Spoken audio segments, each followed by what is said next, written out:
Hey guys, Paulie from Meldrum Performance Coaching and the Complete Personal Trainer Podcast. We're in our third episode of Programming Mistakes, and this mistake is following arbitrary standards.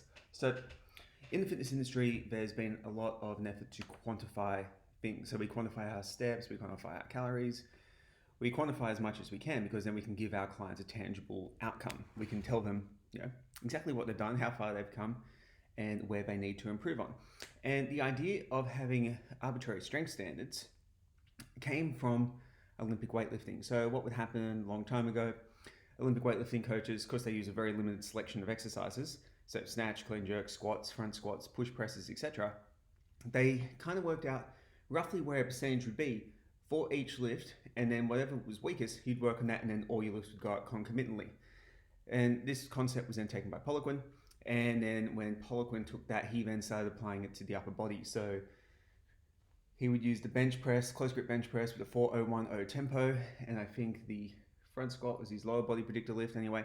And there was ratios. And they got ridiculous to the point where rotator cuff strength needed to be 9.8% of a 1RM barbell bench press for 8 reps to have healthy shoulders. And then there were some ludicrous claims made of someone increasing their bench press 100 pounds in 4 weeks by following these rotator cuff strength protocols. Now, that's not to take anything away from Poliquin. He did some really good stuff. He got us training muscles that didn't normally get trained, and we applied in general more specific approach to strength training. This has been taken by a number of people now who are promising to bulletproof your body if you can do a certain number of reps in, say, a front foot elevated split squat or some kind of step up variation with a certain type of weight, and setting a whole bunch of standards for people to hit from a strength perspective to make them bulletproof. Now, there's a few problems with this because a lot of trainers see this and they think, oh, I've got to get my clients to that. The first thing is these exercises aren't necessarily suited to everyone. So we need to be very aware of the individual in front of us rather than the arbitrary standard. This is where the main problem with following these standards comes from. You'll look at the standards and go, oh, my client doesn't bench press, whatever it is. This person may have really, really long arms relative to other parts of the body. So for them, achieving that bench press may be next to impossible. Say you've got a basketball player, 6'8", and you're trying to get them to achieve an arbitrary squat number. What's going to happen is they're not going to get there because they've got to travel so much further to go.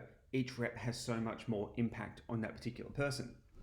This rule even found its way into plyometric training, where it was said that you shouldn't start plyometric training up until you've got a 2 times body weight back squat, which is absolutely ridiculous if you start looking at kids who play sport, basketball athletes, parkour athletes in particular, incredible verticals and incredible jumping ability with very little strength training.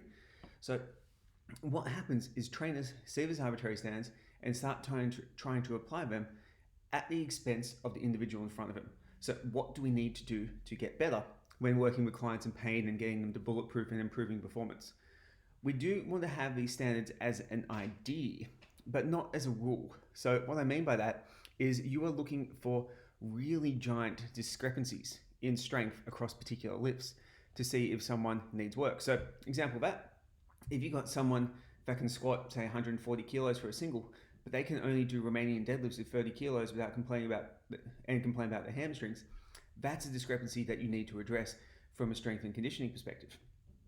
The other thing that with these arbitrary standards is it takes away the client's goals in a lot of situations. We tell the client, oh yeah, you'll be able to train and achieve the goals that you want to do once you've hit these arbitrary standards.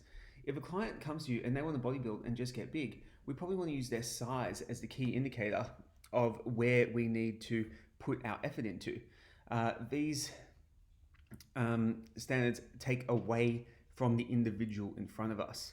The same thing happens with splits and things like that in nature. So we look at these arbitrary standards and we think we need to apply them in a split, and like a push-pull legs, for example, and we need to prioritize compounds before we worry about the isolation work that the client needs. This isn't necessarily true. What we need to do with our clients is, rather than look at all these arbitrary standards, is always remember the individual in front of us first and foremost. So what's their, in my opinion, their movement screen? So what can they do in the gym without problems? What can't they do yet? And what do they need to do? I would ideally situate a program around what they do well straight away, because then they're going to get success in that particular environment. They're going to feel good about it. They're going to get more committed to the process, develop more autonomy and mastery. From then, I'd look at what they need to do. And I would look at what they need to do, not in terms of telling them, oh, if you don't do this, you're going to get injured. If you need to do this, this is going to improve your performance. And then you're going to get better results again, and you can do more. How's that sound? And when most people hear that, they're like, that's awesome stuff. Most people don't like being told they're broken. And what happens sometimes is when you tell people they're broken or they don't fit into these arbitrary standards, is they start to believe it. And they start to believe that their shoulder pain is because their traps are so weak or whatever it is. And really, injuries and pain are so multifactorial that to pin it down to one thing is next to impossible. So what we need to do as coaches who are ethical, who are doing the right thing and doing the best possible practice, is we need to empower our clients to work on a position of performance, so get them moving forward towards performing better. What we need to do is not worry so much about arbitrary standards that people can or cannot achieve. We just want to make sure that there's no glaring imbalances there, and those glaring imbalances aren't necessarily going to cause injury or going to cause pain, but they are probably going to lead to a detriment in performance and the overall ability to achieve a result. They're not going to cause an injury. It's very, very unlikely. I've seen athletes. I trained an athlete. He's probably the most followed parkour athlete on Instagram, and he could do stuff I could never do, and he was weak as piss.